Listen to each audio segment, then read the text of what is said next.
लोकतंत्र लोकतंत्र में का पहला जो सीढ़ी होती है वो होता है चुनाव। लोकतंत्र में यदि चुनाव ना हो तो किस बात की लोकतंत्र। पहली शर्त है कि लोकतंत्र में चुनाव होता है, और उसके बाद दूसरी सीढ़ी है लोकतंत्र की वोटर लिस्ट अपडेट होना। वोटर लिस्ट में हर भारतीय का नामांकन होना चाहिए, अनिवार्य रूप से होना चाहिए, जिसकी उम्र 18 साल या उससे ज़्यादा है।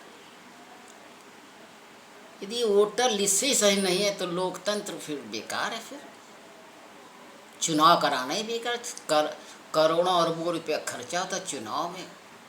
जनता का पैसा है ना, जनता का पैसा को आप इस तरह बहा रहे हैं। बीएलओ के ऊपर डाल दिया गया कि जाओ घर घर जाके वो वोटर लिस्ट बनाओ। अब बीएलओ जाता है, घर घर जाता है, बेईमानी करता है, भ्रष्ट है वो। ये आखिर लोग बीएलओ भी तो इस भ्रष्ट तंत्र का एक पुर्जा है ना। इस भ्रष्ट पूंजीवादी व्यवस्था का एक पुर्जा है बीएलओ। अब वो घर घर नहीं जाता है, वो अपने आसपास बैठ करके बस लोगों से पूछ लेता है कि वो जिंदा है कि मर गए, बस वो है कि नहीं है, बस अगल बगल के लोगों ने बता दिया, बस उसको मान लिया। जाते नहीं घर घर। ये लोकतंत्र के खिलाफ बहुत बड़ी साजिश है।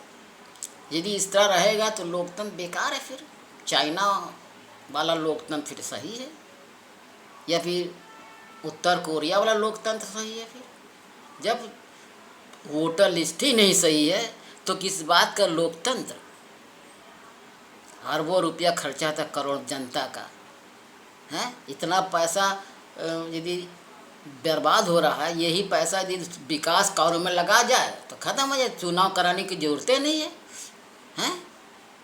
चुनाव कराने की कोई ज़रूरत नहीं। जब अरबों रुपया खर्च हो, जब वोटर लिस्ट ही सही नहीं है, जब वोटर लिस्ट ही सही नहीं है, बीएलओ बदतमीजी करता है, बेईमानी करता है, भ्रष्ट है, वो घर घर जाके वोटर लिस्ट बनाता नहीं है, उसके खिलाफ कोई सजा ही नहीं है। तो जो जाता नहीं उसके खिलाफ कोई सजा नहीं थी। अरे उसको 20 साल की सजा होना चाहिए, कानून बना दीजिए कि जो बीएलओ घर घर जा घर वाले के पास वो हाजिरी दे कि घर वाले लिख के दे हाँ का ये बीएलओ मेरे घर आया था। ये घर वाला लिख के दे कि बीएलओ मेरे घर आया था, दस्तखत लेकर जाए, तब माना जाएगा कि बीएलओ घर गया था। ऐसे ही लोग